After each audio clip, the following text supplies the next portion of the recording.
这是朕命将作少府的兵器造办城里新打制出来的兵刃。李将军，试试。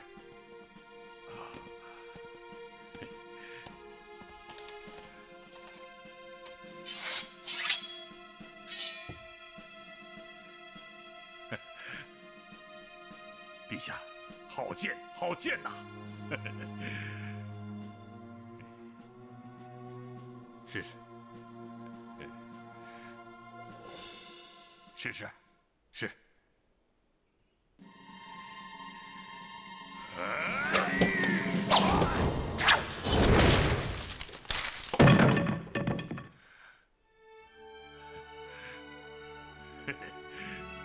这都是张骞的功劳。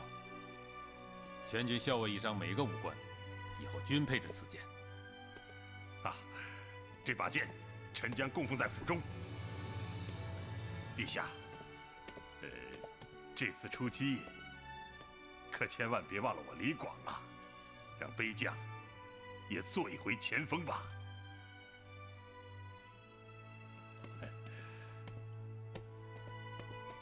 李将军，今年有60岁了吧？回陛下，卑将刚刚60，可是卑将那把老黄弓，他骠骑将军也未必能拉得动啊。这些年来，每次大战役，卑将左一个佯动牵制，右一个佯动牵制，每打上一回前锋主攻。可是他们吃肉，卑将总是喝汤，这也太不公平了，陛下。将军，将军。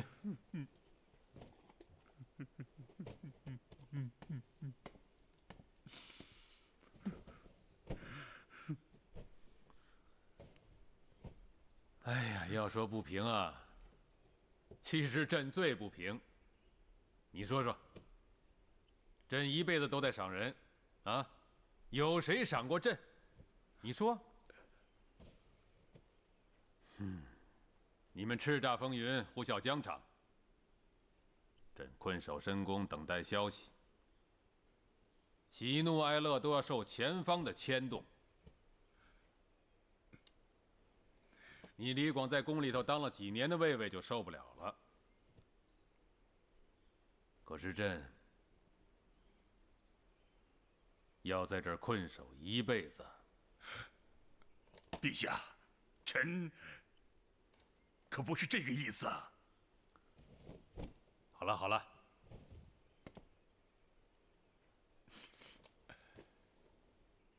朕准你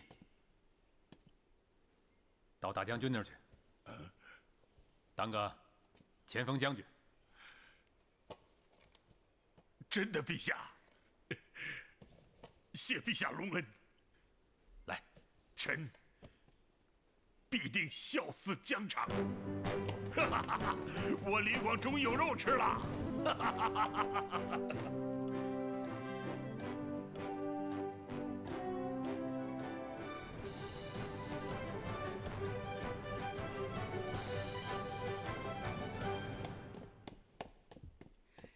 臣张汤叩见陛下。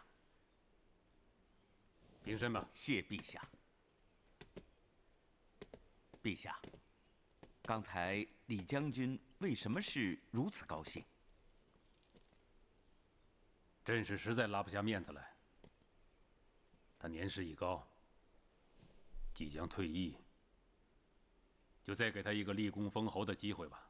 陛下为此战呕心沥血的谋划，怎么能碍着面子把未必胜任的老将放在前锋的位置呢？你认为李广当前将军不合适？上一次大将军用赵信为前将军，教训已经惨重。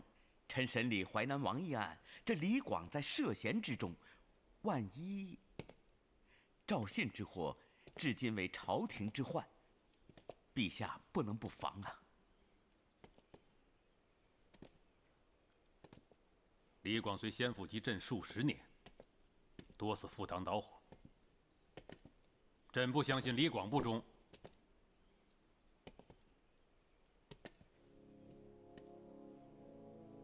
不过，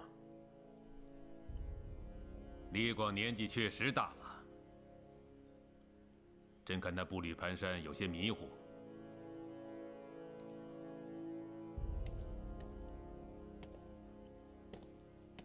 此仗是决定汉匈命运的关键之战。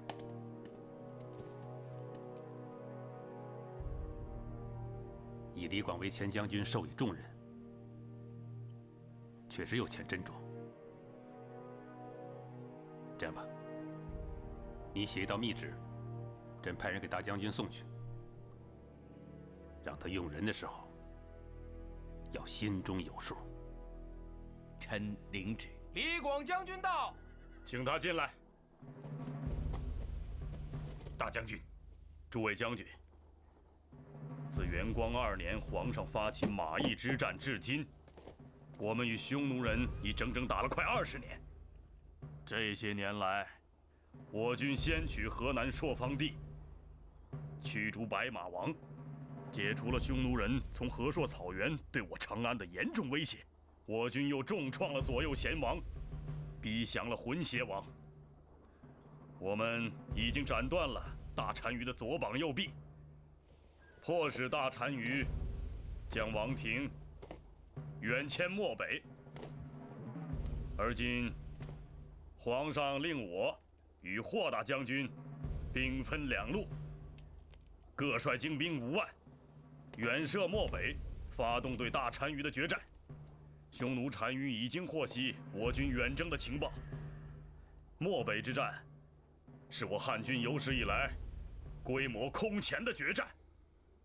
只可惜啊，皇上把主攻单于的重任交给了骠骑将军。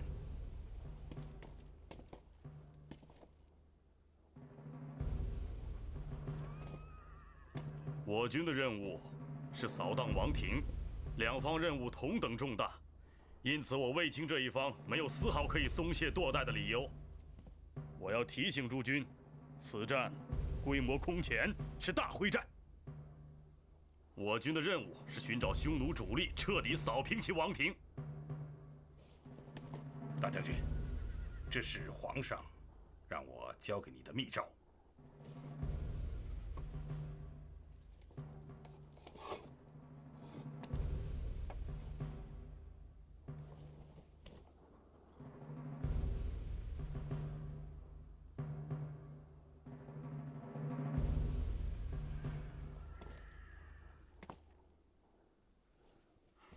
皇上表示极为关心我军动态，期盼着我们胜利的消息。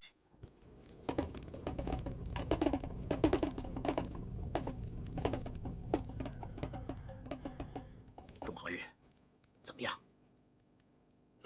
臣怕是不行了，快告诉我汉军的动静。所有的情况表明，汉朝皇帝要拼命了，他不想让我们活下去，要赶尽杀绝呀！我们已经退到漠北了，不能再退了。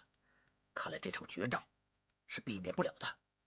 汉朝这一庞然大物，一旦动员起来，力量10倍于我匈奴，所以他必然急着与我决战。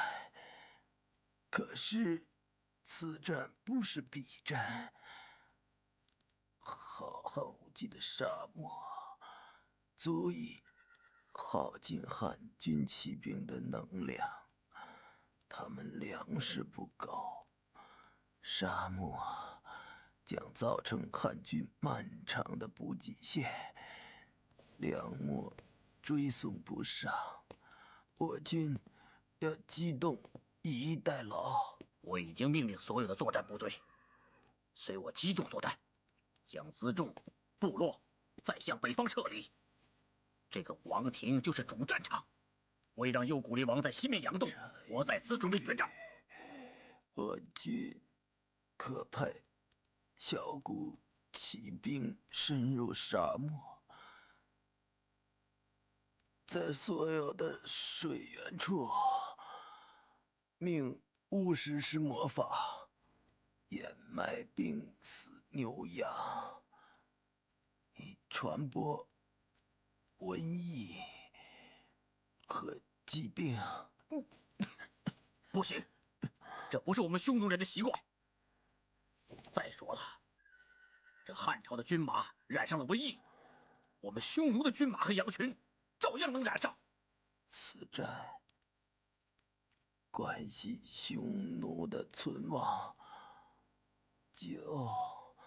就不要讲什么习惯了。是一狼走牵羊，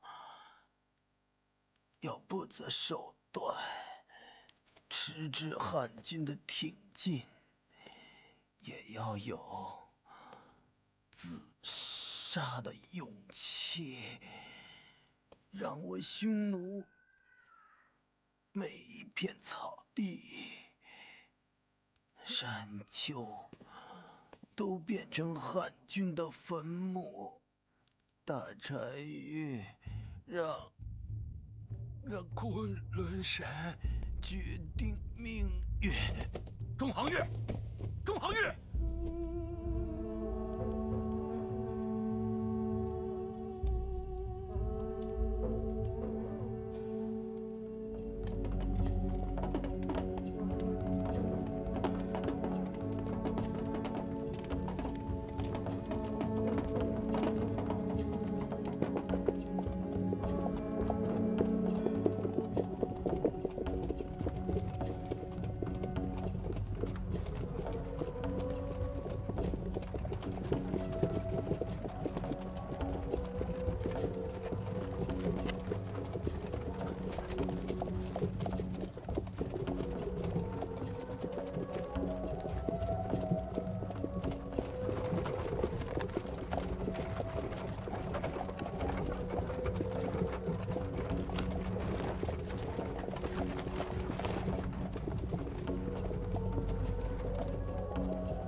你们都记住，照他的话去做。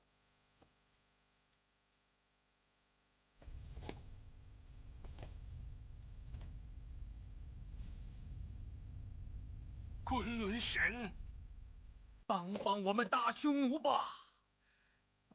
帮帮我们大匈奴吧！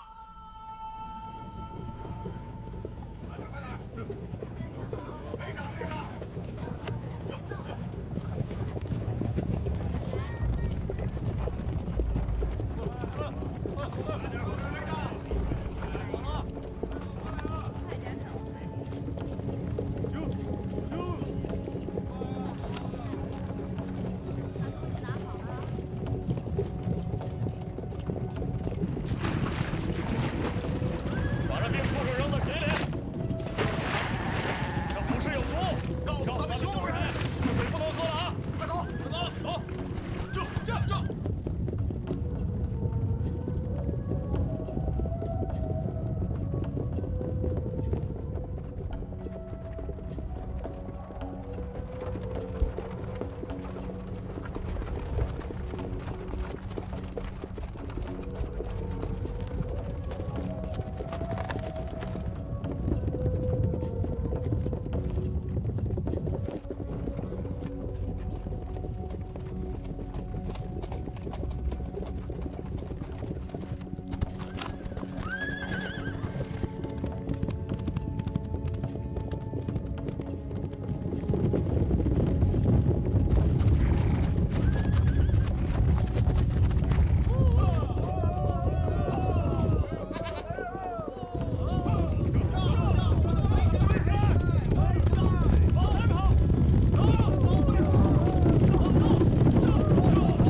据他讲，匈奴大成员的主力并不在西面，而是在这儿，东线，在这儿只有右谷离王。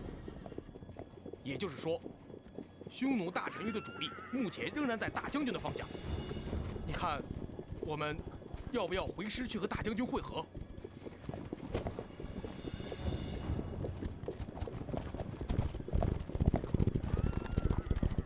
皇上决定让我同定相出击，大将军东出代军，现在两军已经出发了。如果临阵调整的话，将军，皇上给您的命令是远程奔袭，寻找大单于的主力会战。虽然说大单于不在西线，但是我军现在已经逼近匈奴的狼居胥山，这是匈奴的祭天圣地呀！我军何不彻底端掉右谷离王部呢？将军，机不可失，时不再来啊！这事儿应该禀报皇上。这事儿必须马上禀报皇上。是，将军。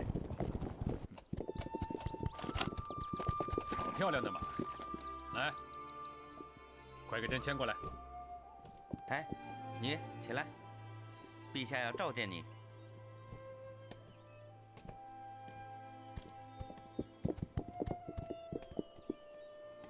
平身吧。陛下，这马不错。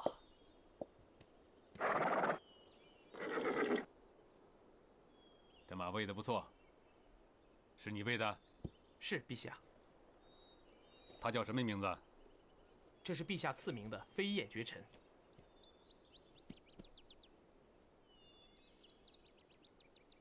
这就是真的飞燕绝尘啊！好，好，好。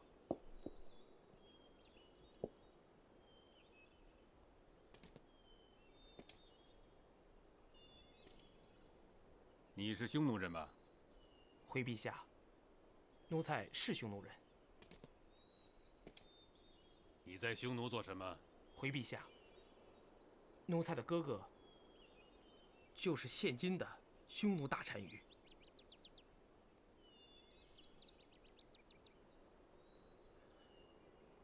哦，你就是声名遐迩的匈奴王子金咪迪。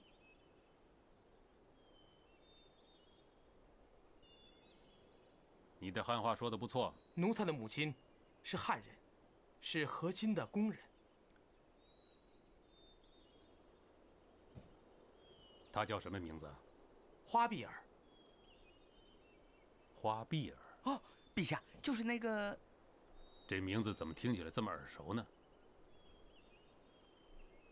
他是？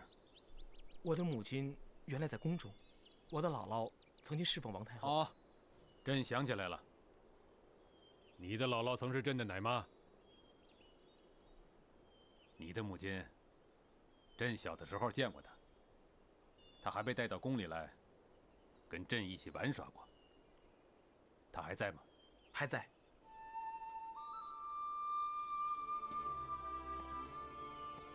她想回汉朝来吗？匈奴有句俗语，已经射出了箭，就永远不会倒回来。你的母亲除了教你汉语之外，没教你别的？母亲常常教导奴才，做人要有根本。那根本又是什么？就是仁善，陛下。奴才以此心待人，也以此心待马。难道匈奴人也讲仁善吗？是的，陛下。即使是匈奴人，也和天下一切人一样。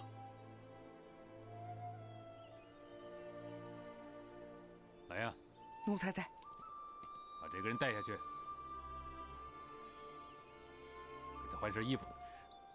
奴才遵旨。让他带上这匹马，跟随朕的身边，做个御夫。从明天起，随朕前往甘泉宫。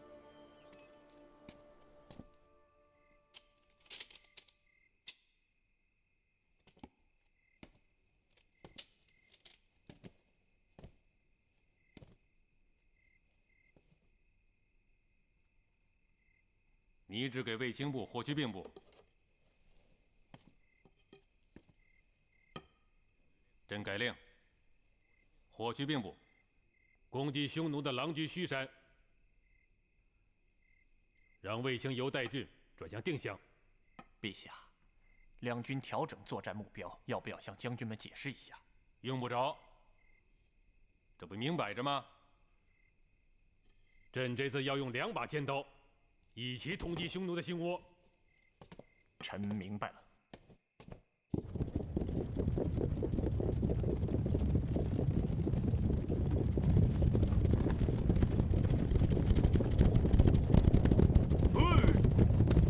大将军，怎么突然改行定襄了？我的前哨已经到达代郡了。叫你改你就改，哪那么多废话？你公孙敖这次是戴罪立功，得给我好好的打。要是打不好，就给我滚回去做你的庶人。好，放心吧，大将军。这，大将军，皇上此举真让人奇怪。皇上的脑子比你我都清楚，这种调整不过是个小插曲而已。兵贵奇变，这才能让匈奴人摸不清我军的意图和方向。大将军，大将军，部队怎么改变方向了？我的前锋位置怎么变后卫了？战场上情况瞬息万变，你李将军这点还不能适应吗？我的前锋位置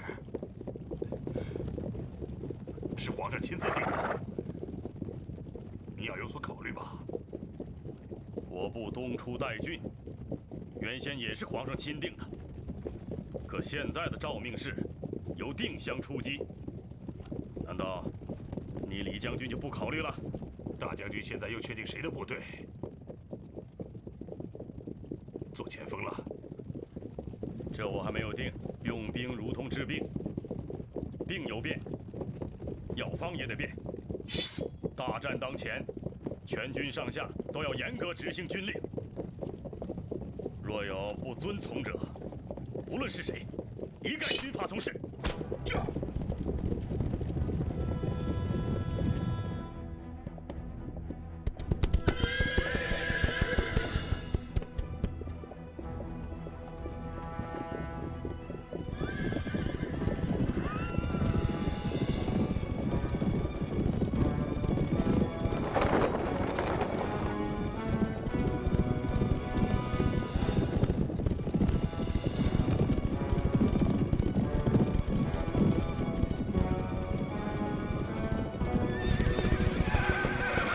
胜利通过了戈壁，传令大军休息一下，到前面扎营，召开战前会议。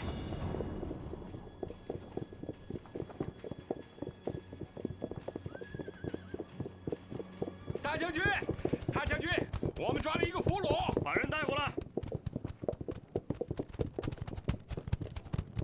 渴死我了，给我水喝。给他口水喝。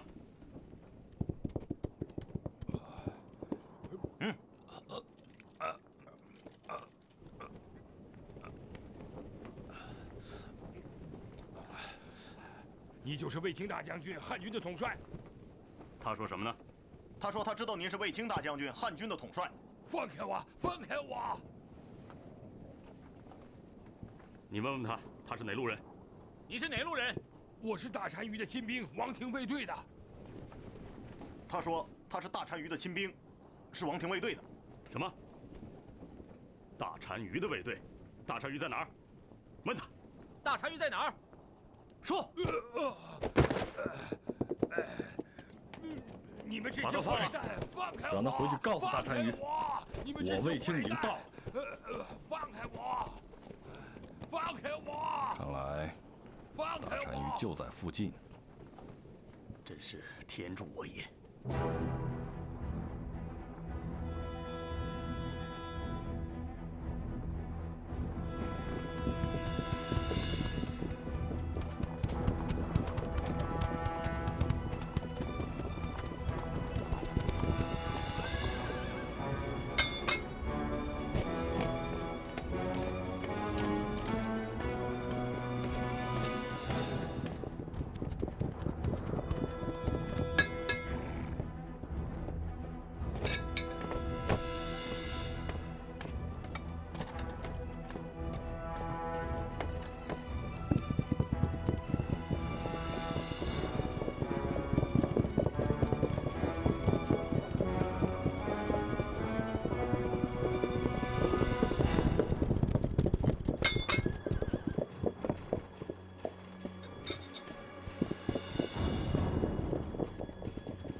俗话说，不是冤家不聚头啊！我卫青刚越过戈壁，就与大单于狭路相逢，这是天意啊！现在可以肯定的说，伊稚邪就在我们的近旁。各将听令，公孙贺在，你带你部从我军左翼向前寻敌。诺。李广在，你带你部从我军右翼搜索前进。诺。公孙敖、苏建在，你们率部随我从正面向前推进。诺。靠近王庭后，你们要向我靠拢，你们一路要小心。准备开拔。诺。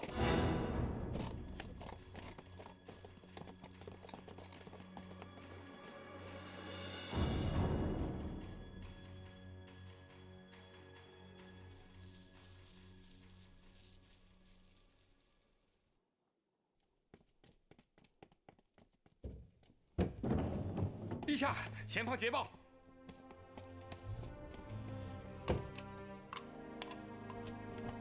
陛下，霍去病军团出代郡2000余里，至漠北，遇右贤王部主力而大破之，捕获王子、屯头王韩王等3人，将军、国相、当户、都尉等83人，斩杀、俘虏匈奴70443人，匈奴右武力王所部，主力损失殆尽。现我军团仍在追王逐北，直逼匈奴老巢，即将踏平狼居胥山。大单于部现在哪里？据说在卫青军团的王庭方向。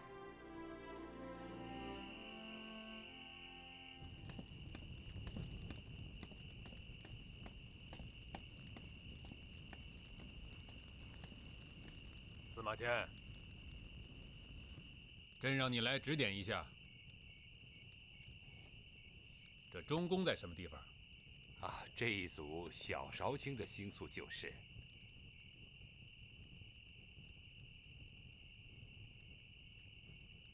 今天的星象与往常有些不同啊。陛下，中宫紫微明彻，虎始七星直射天狼，大吉之象啊！你们这些天官呀，净讲玄的。当年董仲舒就向朕大讲什么天人感应，其实天道是什么？天道就在人心中，人心所向，天必应之。这个道理你懂吗？自从陛下登基以来，数十年间，虽西北天狼猖獗，天象常有异常，但是始终中宫明彻，紫微耀宇，天地开泰，万象更新，实在是开创了夏商周秦以来最盛大的气象。余臣作为史官，正有志重修史书，记录下这一代盛世壮史啊。你作为太史之官，主天道，述人政，关乎天文，以察时变，应天人之际，通古今之变，这正是你的职责啊。陛下，臣有一好消息要向陛下禀报。哦，什么好消息？您往这边看。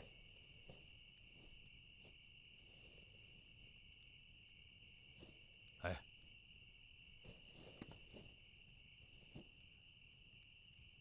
这五星的位置似乎与往常有些不同啊。正是，金、木、水、火、土五星及日月2曜将要在今夜子时连珠一现。陛下，这五星连珠是500年才出现一次的福瑞天象。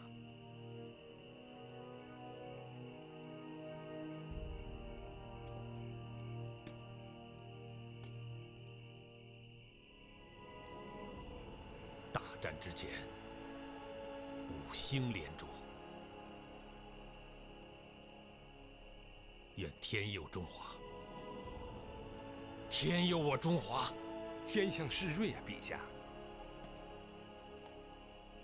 此事值得纪念。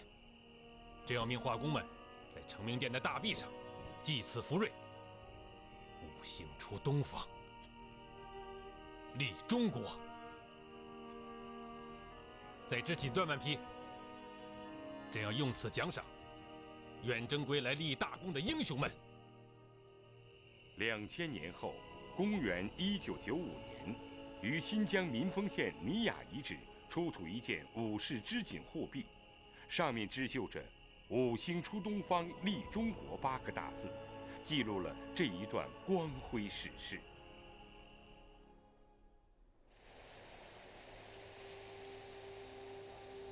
多名侦旗发现，大漠以北有汉军大规模行军的踪迹，数百里的方圆内都有汉军行进时扬起的烟尘。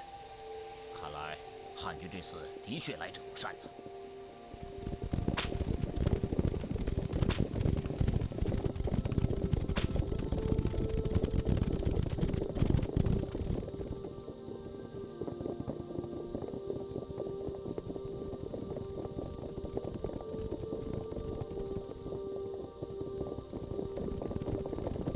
好像是右武力王，他怎么这个时候过来？难道我的郎君虚山丢了不成？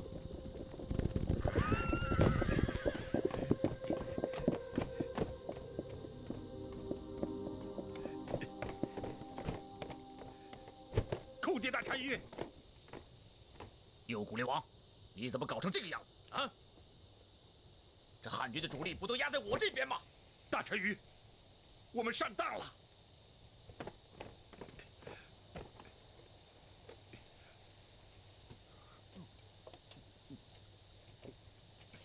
汉朝的大军兵分两路，卫青在这边，那个年轻的霍去病率领着5万大军在西线。刘彻认为，大单于必然在郎君虚山祖地进行秋季大祭，所以袭击了我们。我们事先一点准备都没有，被打得个措手不及。霍去病一举攻下了狼山，还在我们祭天的坛场上，他们还立起了汉碑。那霍去病现在在哪里？啊？会不会跑到这儿来和卫青会合？大单于，这倒没有，他们在狼山找大单于没有找到，一路向西，杀到瀚海那边去了。你还有多少人马？大单于，只有不到1万人跟我冲了出来。可怜我部7、8万人马都被霍去病打光了。大单于，我们一定要报仇啊！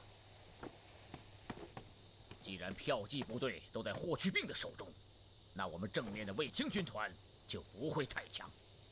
右古烈王，按照匈奴律法，你给我丢了狼山，丢了我们匈奴族祭祖祭天的地方，我本应该将你碎尸万段，小的罪该万死，扔到荒野上喂狼。大单于，丢了狼山，小的心里也无限悲痛啊！汉军近来用了一种新式武器，我们从来都没有见过。这种弓弩一次可以连发10数箭，我就不信那个邪。2个人一组，一个上前，一个扣弩，射速极快。大单于，这是我的士兵从汉军那里缴获的。你看，这是一种小的单兵弩，一次可以连发3箭；还有一种大的双兵弩，一次可以连发8箭。据说，有一种最厉害的弩是3人弩。架在马上或是战车上，一次连发上百箭，密集如簧，对我们冲锋的骑兵杀伤力极大。如果他在奔跑和行进当中，就不会发挥他的优势了吧？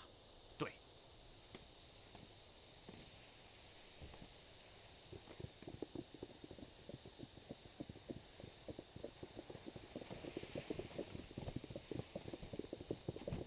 那我就准备一批大盾牌，我要转攻为守，以大盾牌防护正面。我们想办法从背后进攻他们。对呀，大单于，我们应当给卫青准备一个陷阱。哼，我大匈奴是天上的雄鹰，我的猎手们要给卫青一个意想不到的打击。这次一定要狠狠地重创卫青。大单于英明，右古力王。右古力王到。大战在即，我要你戴罪立功。各位将军，跟我来。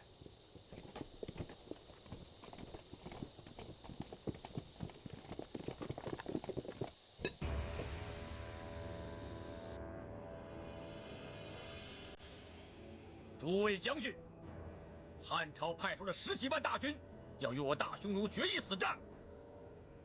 这一仗，打与不打，怎么打？请诸位将军谈谈自己的主张。就是别打，就是人和兄弟报仇啊！这要打，就是一定能忍的话。大单于，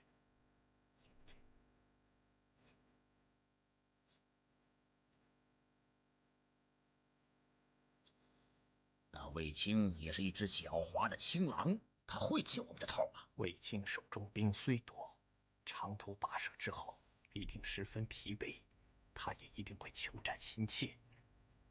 汉朝为此战已经准备了许多年，卫青绝不会不战而退。既然他们步步为营，我军就不能守株待兔。大战在即，我军主力只有8万，与汉军相比，只是势均力敌。若兵分两处，恐怕就兵贵奇变。请大单于坐镇中央，我只需要一支5000人的精锐骑士足矣。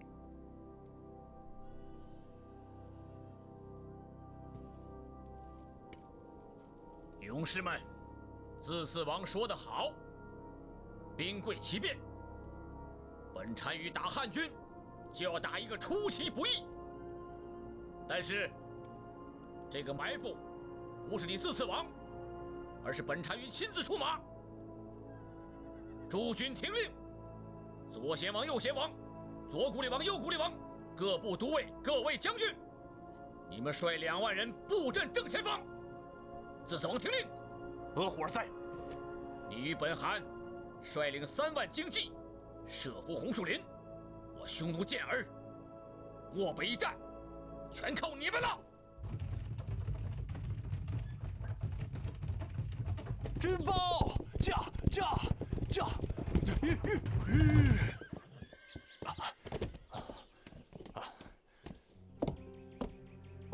微臣参见陛下。情况怎么样？陛下，卫青布报已锁定大单于主力，将于明晨展开决战。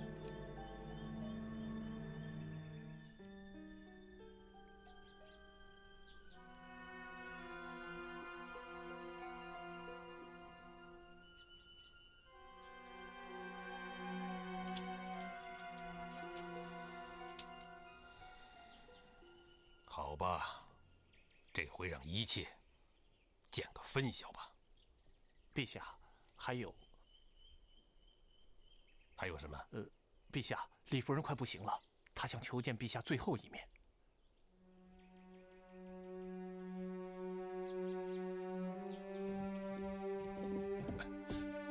快去见她。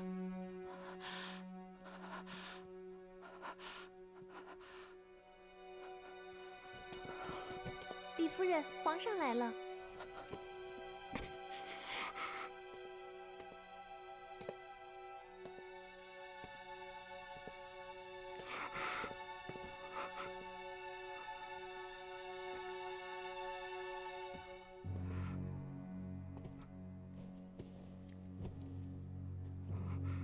夫人，是朕。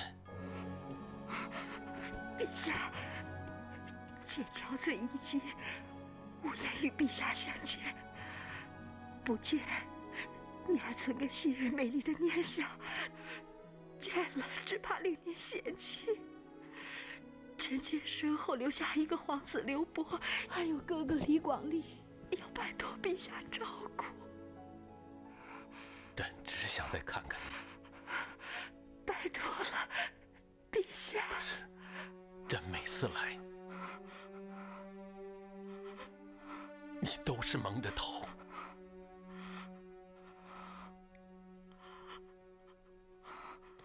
你知道吗？多想再看看你，看你笑得